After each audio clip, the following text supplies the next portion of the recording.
नून league जो पिछले 6 महीने से कमोबेश और पिछले 3-4 महीने से बहुत ज़्यादा तवातर के साथ इस चीज़ का ऐलान कर रही है कि हमारी डील हो गई, सबको खुद फ़ोन करके बताती है गल बन गई है। अब जब परसों से हमने बताया है कि की गल बन गई है, तो उस वक्त से एक चींग चंगियाड़ पड़ गई है और सवालों जवाब हो रहे हैं, जी आप बताएं किससे डील हो रही है। जब मलक मकसूद चपड़ासी के अकाउंट से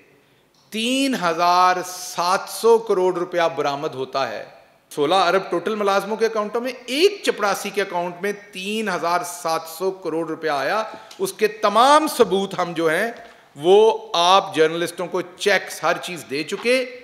और पूरी पार्टी को पता चल गया कि हुण इन्होंने नहीं बचना, इन्होंने लाहौर ले जाओ। हमसे सवाल पूछा जाता है बार बार, पिछले 2 दिन से मैं देख रहा हूं सहाफी हजरात, कि जी किससे डील मांग रहे हैं शरीफ, किसने डील देनी है। तो मेरा वापस उन सारे सहाफियों से सवाल है, और पाकिस्तान के जितने बड़े एंकर हैं उनमें से कोई मुझे बताए कि क्या उन्हें शरीफ पिछले 3 महीने से ये नहीं कह रहे कि हमें डील मिल गई है। शरीफ क्यों फैला रहे हैं ये मिस इन्फॉर्मेशन बड़ी देर की कि हमारी डील हो गई है? उसकी वजह यह कि शरीफों को नजर आ गया कि पार्टी के ऊपर टेक ओवर होने लगा, हम वीक हो गए, तो उन्होंने जो उनका क्लोज ग्रुप है उसके थ्रू सहाफियों को यह फीड किया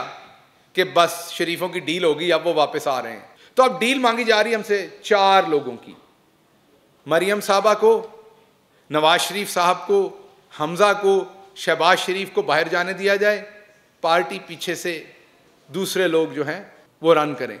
तो हम ऑन रिकॉर्ड पहले भी कह चुके हैं, ये दोस्त ममालिक से भी फ़ोन करवाते हैं, ये पाकिस्तान के चीदा बिजनेसमैनों से भी फ़ोन करवाते हैं, हर एक से मिलना है, भले वो पाकिस्तान का दुश्मन हो, और उससे डील मांगनी है। ये ट्राइयां कर रहे हैं। अब दरमियान में इमरान खान खड़ा है जो ना डील लेता है ना डील देता है।